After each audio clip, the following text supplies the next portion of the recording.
Junkies! There actually is only one thing really to talk about, and that is the She-Hulk trailer. She-Hulk! The She-Hulk trailer that just dropped yesterday.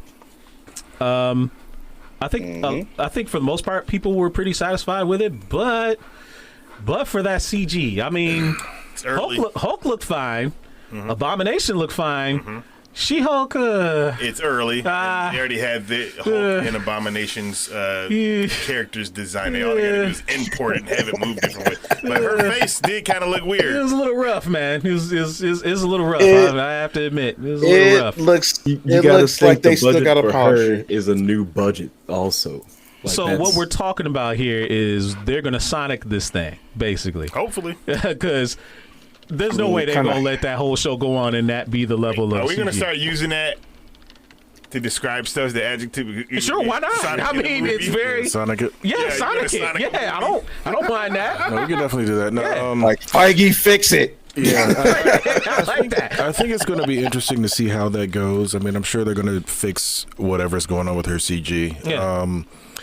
It's going to be interesting though, because she was a fourth wall breaker before Deadpool was, before Deadpool was, yes. And her sex drive is another thing that is a caricature trait. So I wonder how far they're going to go with that. Obviously, the trailer showed that she's dating. So I wonder if the full wall breaks are going to come as well. And honestly, I loved that whole part of that they showed that. And a lot of people on Twitter and other social media platforms were talking about her basically carrying the dude to the bedroom as opposed to it being the other way around. It's a kink I didn't know I needed. That's just weird. Honestly, speaking of kinks, there's also a lot of people making a note about freeze framing when she was jumping with Bruce on her foot. You talking about that foot? Yes, the foot. The foot. Yes, the foot. Yeah. Oh, God, folks never disappoint, I swear. That's true. Honestly, there's no way to really get a good grip on what the storyline is going to be. I think a lot of people have been trying to also maybe zero in on exactly when She-Hulk takes place, because a lot of people were saying, because hey, thank you for the follow, Laurai's 310, thank you for the follow, appreciate that. Looking forward to your first comment also in the chat as well.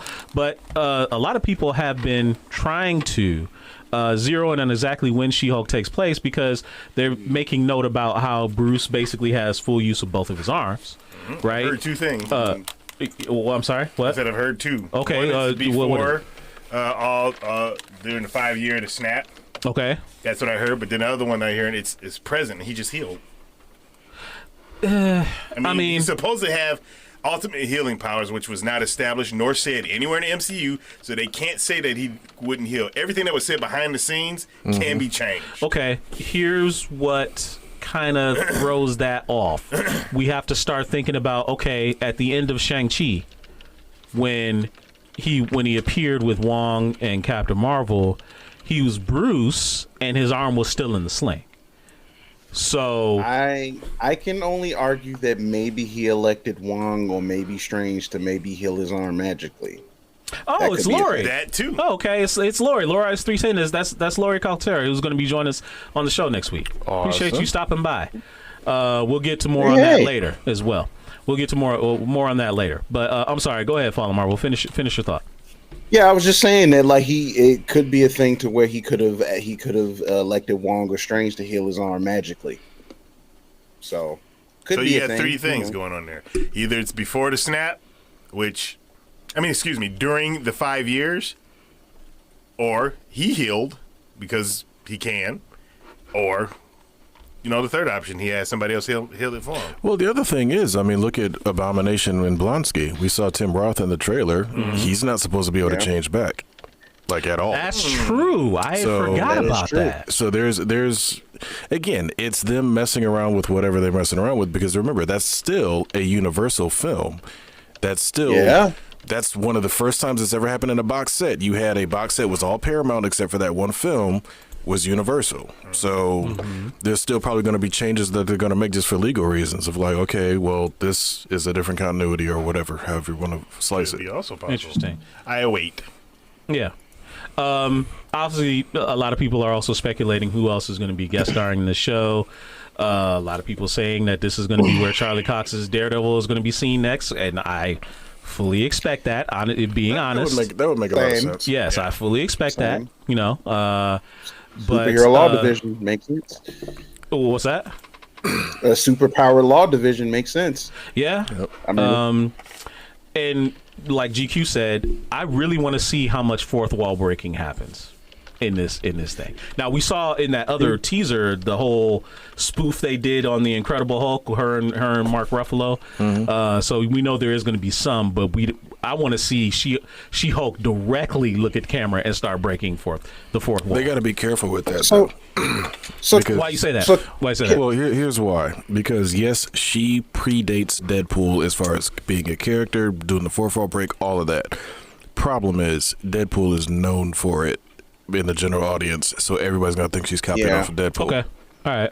So just really quick. I do think that maybe, just maybe, this show actually might be their first satirical kind of project with her. They might go a little bit satire with her. So if they do that and then they kind of add a little bit of the fourth wall breaking, I could see them pulling it off.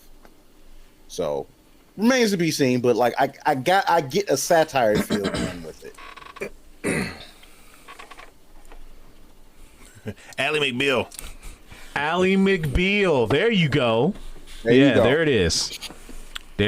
Roverback also brought up that don't forget Bruce swallowed a bullet and then woke up as the Hulk and spit it out, basically, so he can heal. So I mean that is a fair assessment as far as his arm. These were cosmic energies we're dealing with. So I don't know about the comic books, but I heard he got his his heart cut out by Wolverine and didn't die, or a lot of stuff has happened to him and he didn't die. So Hulk's healing factor is ridiculous. Yeah, so, it is. It absolutely. I didn't expect it to heal right away, right after the snap, but give it some years, he can get his arm back. Sure.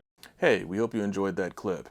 Make sure you check out our live content on Twitch. It's twitch.tv/Culture Junkies. We also have a lot of content available on YouTube, unboxings as well as Blu-ray reviews. And you can support us on Patreon, patreon.com/Culture Junkies.